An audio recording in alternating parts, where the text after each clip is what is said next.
just hours, President Biden will unveil a nearly $2 trillion proposal when he delivers his first address to a joint session of Congress. Isabel Rosales is live in D.C. with the details.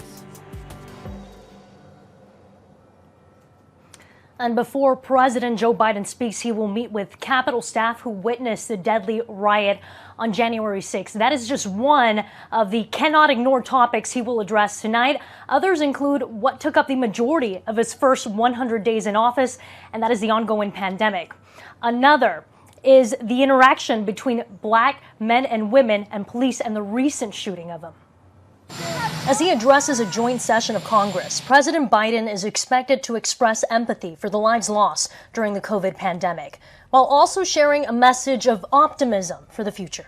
You're going to hear him talk about his vision for the country tonight. A vision that includes a massive jobs and infrastructure plan, as well as a proposal to make federal investments in education, childcare, and paid family leave. These are really critical investments, and the president believes we have an opportunity right now to come together. But Republicans feel the president's priorities are too progressive and too costly. I think you can sum up the speech that we're going to hear tonight in 3 words: boring but radical. This is not a moderate agenda. This is not a unity agenda. This is a radical agenda. Republican Senator Tim Scott will give the Republican rebuttal after President Biden's speech. He promised that his whole soul was committed to uniting our people. Many hoped his administration would reflect that promise, but the first 100 days have left much to be desired. While partisan divide is expected, this address to Congress will look anything but typical. The audience will be limited due to pandemic precautions, and security will be tight due to lingering concerns after the Capitol attack. Also, for the first time in history, 2 women, Vice President Kamala Harris and House Speaker Nancy Pelosi, will be behind the president. It's all wonderful to make history. It's about time. And we mentioned Senator Tim Scott, who's slated to speak about 5 minutes after Biden finishes his speech. He will give the GOP side the perspective, the official response. Well, here in just the last 10 minutes, we received excerpts, portions of his speech. In it, he expresses frustration from the GOP side, frustrations about the reopening of schools, and also touts policy passed under the Trump administration. Live in Washington, I'm Isabel Rosales. Thanks for that report. Let's get to some breaking news happening here at home. The state health department is reporting 69 new COVID cases today and 3 more fatalities. We'll have the breakdown for you by island on your HNN digital platforms. Meanwhile, let's take a live look at Waikiki, the epicenter of tourism in the state. The hotel and labor unions announced new proposed legislation in Congress to provide targeted relief to the ailing hotel industry. Here's some of what was said.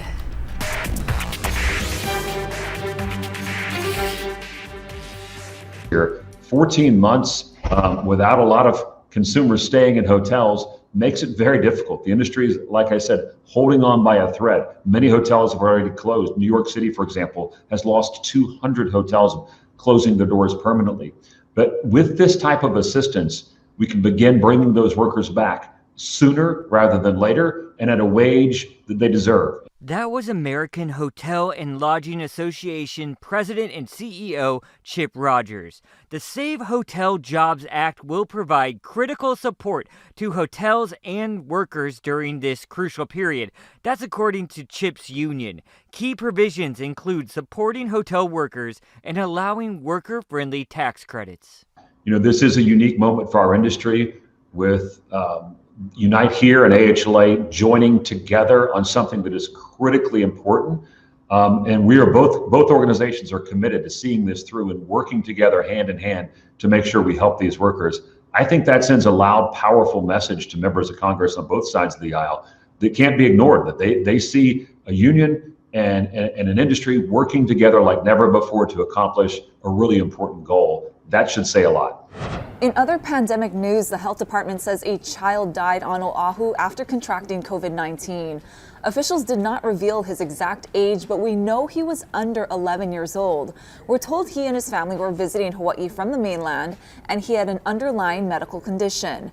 Officials say the boys' parents were both fully vaccinated and had been tested before their flights, but the child was not tested. The child exhibited symptoms shortly after arrival, so soon after arrival that it is very likely this child was infected with COVID while on the mainland or perhaps in transit. There have been six deaths among the age group of 18 to 29 and 8 deaths among people who are aged 30 to 39. So as you get older, you are more likely to succumb to COVID. So yeah, this is very rare. It's very sad. New at noon, a Hilo man just changed his plea in a case regarding the death of his daughter. Kevin Lejano just pled no contest to manslaughter. His 9-year-old daughter, Shaylin, died in 2016, weighing just 45 pounds. The girl's mother was convicted of manslaughter in the case. Tiffany Stone received a sentence last month of 10 years probation and 2 years in jail. The child's grandmother is also charged with murder. Lejano's sentencing will be in late June. Changes are coming to the way officer shootings are investigated by HPD. We talked to Chad Blair from Civil Beat about this morning on Sunrise. I should tell you right off the top, this is part of a new series that Civil Beat is launching concerning the police practices and policies, and that does include officer-involved shooting, police misconduct, and also the influence of the union over government policy. In this particular case, what's going on is that the city prosecutor's office under Steve Alm is saying, we got to rethink this whole idea of how these incidents are investigated, because the problem is there really isn't much investigation outside of HPD. It's very internal, so there's a concern that it's a flawed process and that needs to change. So, Chad, going a little bit more into detail about what happened in the past, it was just HPD that would investigate its own case whenever there was any kind of officer-involved shooting? Yeah, that's right. A couple of years ago, the prosecutor's office was pretty much left out of what's going on at a crime scene involving an officer shooting someone. Prosecutors were not able to ask questions of the officers involved. The information that came from those investigations was not really shared with the public. A lot of big questions. Tomorrow, Steve Alm, who, as you know, replaced Keith Kaneshiro, came into office in January, is going to have a press conference to talk about reforming how officer-involved shootings are reported, how they are handled. There were other issues as well, but this is a big concern, as we've been discussing. You know, if this has been going on for years, what would change going forward, or what is the hope of what things would change? It's a good question. You know, Civil Beat's own analysis has discovered that HPD's practices are not unique when it comes to police agencies across the country, but they do fall short of best practices. Are they doing as good as they could? One of the examples that Christina Jedra, our reporter, pointed to was Wisconsin. They actually have 2 separate investigators, people outside of the police department involved when these shootings happen, and that it's actually the Attorney General of that state that weighs in on what should be done. So there are examples. Having said that, the U.S. Supreme Court has given police wide latitude when they have to make split-second decisions, such as the cases involving these shootings. A judge in North Carolina has denied requests to release body camera video of sheriff's deputies fatally shooting Andrew Brown during an attempted arrest a week ago. Manuel Borjaquez reports. Good morning, everyone. A judge in North Carolina heard arguments Wednesday about whether to publicly release body cam video of sheriff's deputies fatally shooting Andrew Brown Jr. last week. The sheriff's office wants the video released. There's a difference between the public wanting to see the body cams and the public needing to receive the body cams, and we do not see there is a need. New surveillance video shows a team of deputies riding in a sheriff's department truck on its way to arrest Brown on drug charges. Just moments later, this video shows deputies surrounding Brown's car, riddled with bullets after it hit a tree. The crucial events between these 2 videos is on the body camera footage. The family says it will show an execution. It was a kill shot to the back of the head. Crump, the Brown family, and other attorneys released an independent autopsy which shows Brown suffered 5 gunshot wounds, 4 to the arm and 1 fatal shot to the back of the head. It's obvious he was trying to get away. It's obvious. And they gonna shoot him in the back of the head. That's not right. That's not right at all, man. In the meantime, North Carolina's governor wants a special prosecutor to take over the case. Manuel Borjaquez, CBS News, Elizabeth City, North Carolina. Another protest will be held today near HPD's headquarters. Organizers of the event want the department to release the body cam video of the shooting that killed 16-year-old I Remember Sycap back on April 5th. HPD says it won't make that video public because it involves juveniles with pending cases. Protesters are also demanding the full body cam video of that new Oahu shooting. Police say officers opened fire on Lindani Mi'ini when he attacked them and knocked one of them unconscious. That was on April 14th. That officer was hospitalized with facial injuries. Developing news, the Manhattan apartment of Rudy Giuliani was raided this morning by federal authorities. Nancy Chen has the latest developments. Federal investigators had already carried out a search warrant at Rudy Giuliani's home and office before it was made public. A person familiar to the investigation told the Associated Press federal agents seized electronic devices. Authorities have been looking into whether the former New York City mayor and personal lawyer of former President Trump illegally lobbied the Trump administration in 2019 on behalf of Ukrainian officials, while Ukrainian officials were simultaneously helping Giuliani dig up dirt on Democratic rival President Biden and his son Hunter. We're seeing evidence of corruption unheard of before. The U.S. Attorney's Office in Manhattan and the FBI had tried to seek a search warrant late last year, but were met with resistance from Justice Department officials appointed by President Trump. At the time, Giuliani was helping lead President Trump's re-election efforts. The warrants are evidence that the case against Giuliani is heating up. Federal investigators persuaded a judge that there's probable cause to believe a search of Giuliani's property will turn up evidence of a crime.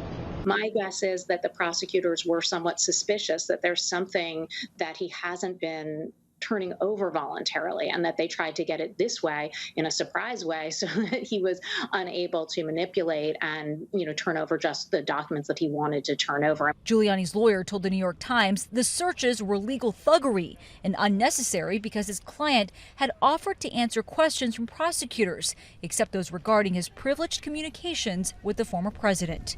Nancy Chen, CBS News, New York. New today, the Federal Reserve will be keeping its ultra-low interest rate policy in place, a sign that it wants to see more evidence of a strengthening economy and recovery before it considers easing its support.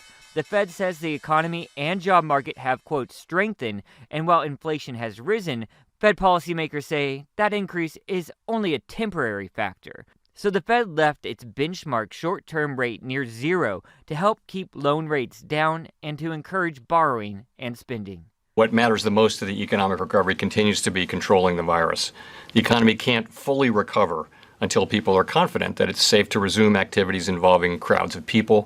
There may be people who are around the edges of the labor force who won't come back in unless they feel really comfortable going back to their old jobs, for example. And there may be parts of the economy that just won't be able to really fully re-engage until the pandemic is decisively behind us.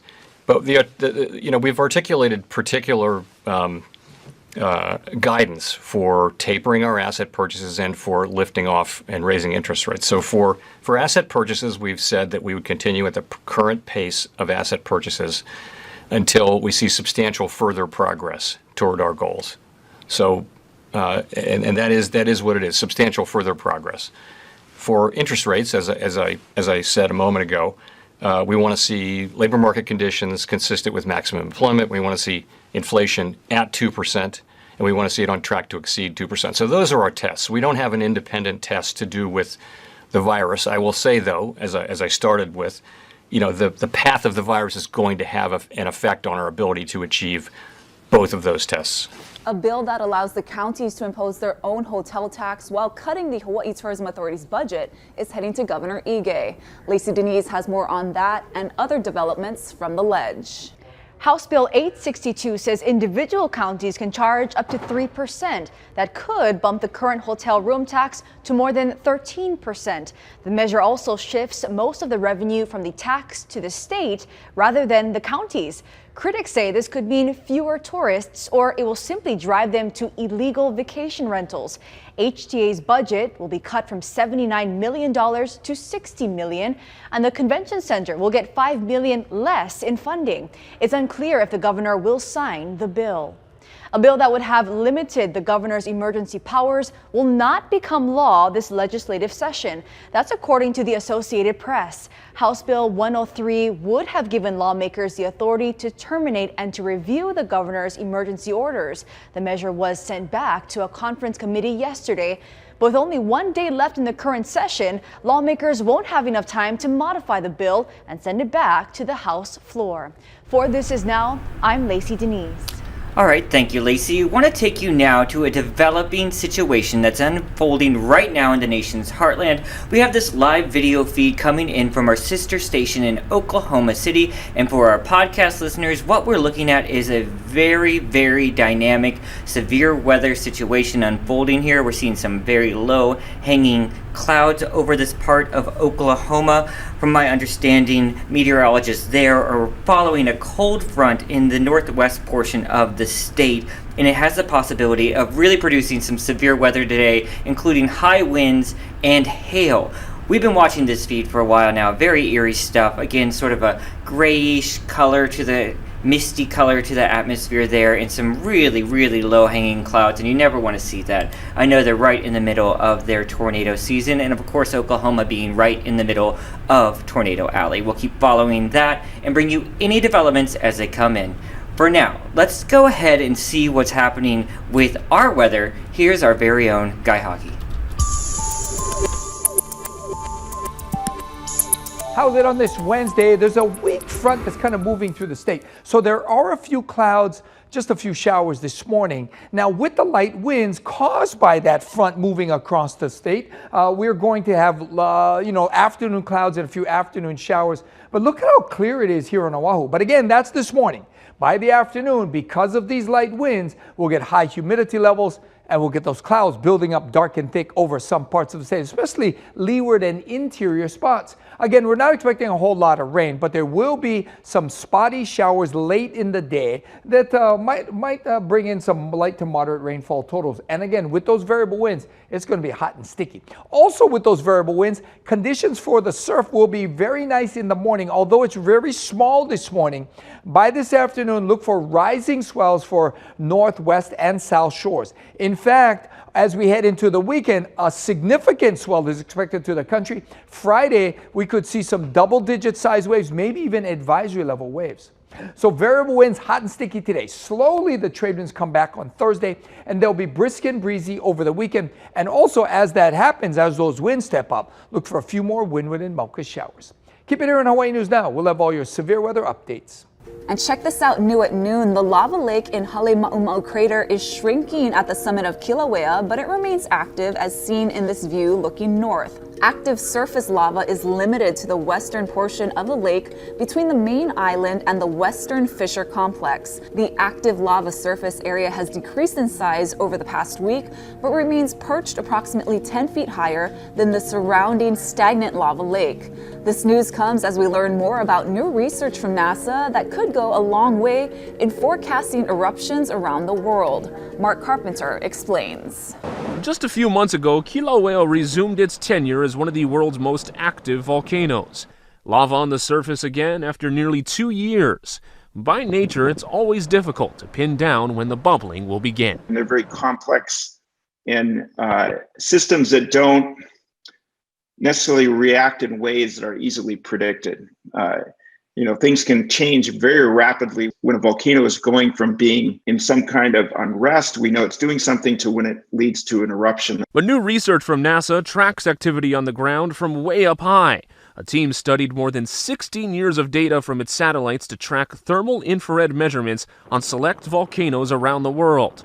A key finding? In the years before an eruption, surface temperature increased by 1 degree Celsius. From a volcano forecasting perspective, it gives you a potentially a longer lead time preceding an eruption. And because it's satellite-based, you can apply this to any volcano or all volcanoes globally. Especially volcanoes that, unlike Kilauea, aren't closely monitored with seismic equipment. Admittedly, NASA says the research isn't up to the minute, but even readings from a few months out can be a critical asset. The advantage here that we have is that we have a very robust monitoring system. So actually that method, it would be very interesting to see how that method compares to kind of on the ground instruments that are really, monitoring the state of the volcano kind of in place on the surface. Both understanding the process and then being able to use these observations in the context of an actual volcano eruption response or unrest response to then inform people like, say, the USGS, the volcano observatories, to better understand what the scenarios might be going forward. Mark Carpenter, Hawaii News Now.